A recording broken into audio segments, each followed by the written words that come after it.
نحمده ونصلي على رسوله الكريم اما بعد فاعوذ بالله من الشيطان الرجيم بسم الله الرحمن الرحيم رب اشرح لي صدري ويسر لي امري واحلل عقدة من لساني يفقهوا قولي رب زدني علما اللهم فقهنا في الدين ربي يسر ولا تؤثر وتمم بالخير آمین یا رب العالمین۔ السلام علیکم ورحمۃ اللہ وبرکاتہ۔ آج ہم سورۃ البقرہ پارہ نمبر 3 کی آیت نمبر 280 اور 281 کی تفسیر اور لفظی ترجمہ کریں گے انشاءاللہ تعالی۔ اللہ سبحانہ تعالیٰ فرماتے ہیں وَإِن كَانَ ذُو عُسْرَةٍ فَنَظِرَةٌ إِلَىٰ مَيْسَرَةٍ وَأَن تَصَدَّقُوا خَيْرٌ لَكُمْ إِن كُنتُمْ تَعْلَمُونَ وَاتَّقُوا يَوْمًا تُرْجَعُونَ فِيهِ إِلَى اللَّهِ ثُمَّ تُوَفَّى كُلُّ نَفْسٍ مَا كَسَبَتْ وَهُمْ لَا يُظْلَمُونَ۔ فرمایا اور اگر کوئی تنگی والا ہو تو آسانی تک مہلت دینا لازم ہے، اور یہ بات کہ صدقہ کر دو تمہارے لیے بہتر ہے اگر تم جانتے ہو۔ تو اس آیت کا شان نزول یہ ہے کہ زمانہ جاہلیت میں قرض کی ادائیگی نہ ہونے کی صورت میں سود در سود اصل رقم میں اضافہ ہی ہوتا چلا جاتا تھا، جس سے تھوڑی سی رقم ایک پہاڑ بن جاتی اور اس کی ادائیگی ناممکن ہو جاتی۔ اس کے برعکس اللہ سبحانہ تعالیٰ نے حکم دیا کہ کوئی تنگ دست ہو تو سود کی بجائے آسانی تک اسے مہلت دے دو،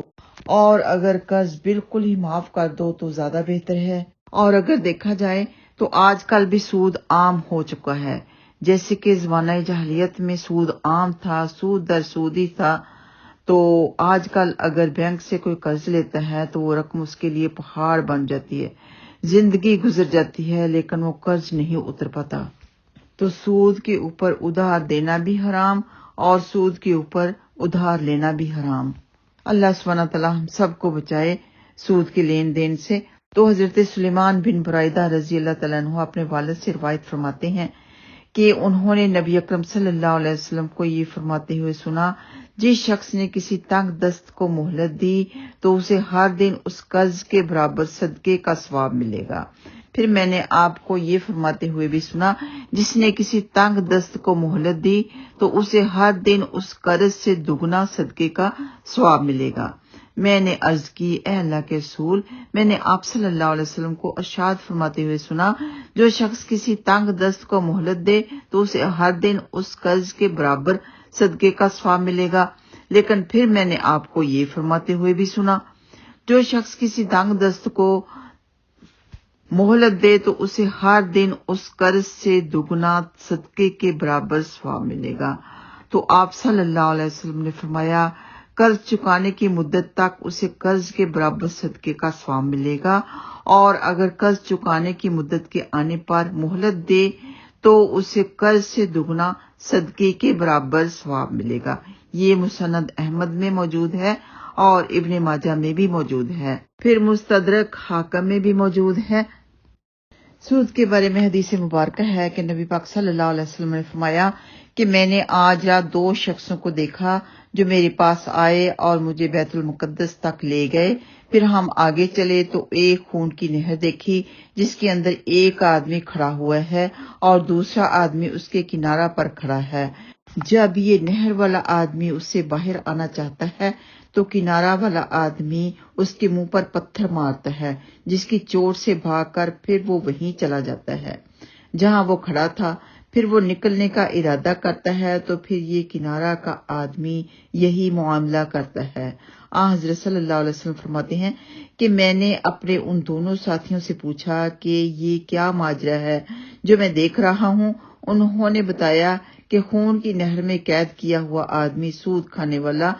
اپنے عمل کی سزا پا رہا ہے۔ یہ حدیث صحیح بخاری کتاب البیوع میں موجود ہے۔ اور حدیث مبارکہ سنیے کہ نبی پاک صلی اللہ علیہ وسلم نے سود لینے والے پر بھی لعنت فرمائی اور سود دینے والے پر بھی، اور بعض روایات میں سودی معاملہ پر گواہی دینے والے اور اس کا وثیقہ لکھنے والے پر بھی لعنت آئی ہے۔ تو اتنا برا ہے سودی کاروبار، جس کے گناہ زنا سے بھی بڑھ کر ہیں۔ سود کے بارے میں احادیث تو بہت زیادہ ہیں، لیکن ایک اور حدیث آپ لوگوں کو بتاتی ہوں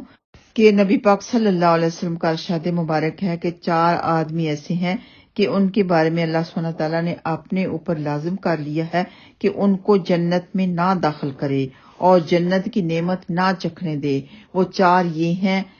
نمبر 1 ہے شراب پینے کا عادی، اور نمبر 2 ہے سود کھانے والا، اور نمبر 3 ہے یتیم کا مال ناحق کھانے والا، اور نمبر 4 ہے اپنے والدین کی نافرمانی کرنے والا۔ یہ روایت مستدرک حاکم میں موجود ہے۔ تو یہ 4 عمل ایسے ہیں جن کی وجہ سے انسان اپنی انسانیت کھو بیٹھتا ہے۔ شراب پینے سے انسانیت کا خیال نہیں رہتا، سود کھانے والے کے دل میں انسانیت جو ہوتی ہے وہ مر جاتی ہے، فیلنگ مر جاتی ہے انسانیت کے لیے، اور یتیم کا جو مال کھاتا ہے اس کے اندر کی انسانیت بھی مر چکی ہوتی ہے، اور جو والدین کا نافرمان ہوتا ہے تو اس کے اندر بھی ظاہر سی بات ہے کہ انسانیت نہیں ہوتی، تبھی تو وہ والدین کی نافرمانی کرتا ہے۔ تو اس حدیث کے مطابق معلوم یہ ہوتا ہے کہ اللہ سبحانہ تعالیٰ کو انسان کی انسانیت بے حد پسند ہے۔ جو انسان انسانیت کو پامال کرے گا، اپنے اندر کوئی ایسی فیلنگ نہیں رکھے گا، وہ انسان اللہ سبحانہ تعالیٰ کو بے حد ناپسند ہے۔ اگر آپ غور کریں تو آپ دیکھیں گے کہ جو انسان ایسا ہے جس میں انسانیت ہوتی ہے، لوگوں کا خیال رکھنے والا ہوتا ہے، لوگوں کو پریشانی سے بچانے والا ہوتا ہے، ان کی پریشانیوں میں ان کا ساتھ دینے والا ہوتا ہے، رحم دل ہوتا ہے، کسی ضرورت مند کی ضرورت کو پوری کرتا ہے، کوئی ادھار لینے آ جائے تو اللہ سبحانہ تعالیٰ کی رضا حاصل کرنے کے لیے، ثواب کمانے کے لیے اسے ادھار دے دیتا ہے، سود سے بچتا ہے، والدین کی نافرمانی سے بچتا ہے، شراب پینے سے بچتا ہے، تو اس آدمی کو دیکھیں گے آپ کہ اس کے چہرے پر عجیب قسم کا نکھار ہوگا، نور ہوگا، اس کے چہرے پر سکینت ہوگی۔ اللہ سبحانہ تعالیٰ ہم سب کا شمار اپنے نیک مقربین پرہیزگار بندوں میں فرمائے، آمین یا رب العالمین۔ اور اچھے انسان کے بارے میں ایک آخری حدیث اور آپ کو بتا دیتی ہوں کہ سیدنا حذیفہ رضی اللہ تعالیٰ عنہ بیان کرتے ہیں کہ روز قیامت ایک آدمی کو اللہ سبحانہ تعالیٰ کے پاس لایا جائے گا جسے اللہ سبحانہ تعالیٰ نے مال عطا کیا تھا، تو اللہ سبحانہ تعالیٰ اس سے پوچھے گا تو نے دنیا میں کیا عمل کیا، اور اس روز وہ اللہ سبحانہ تعالیٰ سے کچھ بھی نہیں چھپا سکتے۔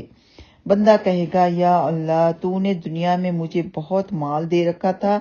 اور میں لوگوں سے خرید و فروخت کرتا تھا، اور میری عادت تھی کہ میں درگزر سے کام لیتا تھا، خوشحال سے آسان معاملہ کرتا اور تنگ دست کو مہلت دے دیا کرتا تھا۔ تو اللہ سبحانہ تعالیٰ فرمائے گا کہ میں اس بات کا تجھ سے زیادہ حقدار ہوں، اے فرشتو میرے اس بندے سے تم بھی درگزر کرو، چنانچہ اسے معاف کر دیا جائے گا۔ یہ مسلم میں موجود ہے، صحیح بخاری میں بھی موجود ہے۔ تو اتنا بڑا درجہ ہے جو کوئی انسان دوسروں سے درگزر کرتا ہے، تنگی کے وقت ان کو مہلت دیتا ہے، اور اگر ان کے پاس تنگی نہیں ہے، خوشحال بھی ہیں، لیکن پھر بھی قرض دینے والا اسے تنگ نہیں کرتا، تو ایسے لوگوں سے اللہ سبحانہ تعالیٰ بھی درگزر فرماتے ہیں۔ اور آیت نمبر 281 میں اللہ سبحانہ تعالیٰ فرماتے ہیں، اور اس دن سے ڈرو جس میں تم اللہ سبحانہ تعالیٰ کی طرف لوٹائے جاؤ گے، پھر ہر شخص کو پورا دیا جائے گا جو اس نے کمایا، اور ان پر ظلم نہیں کیا جائے گا۔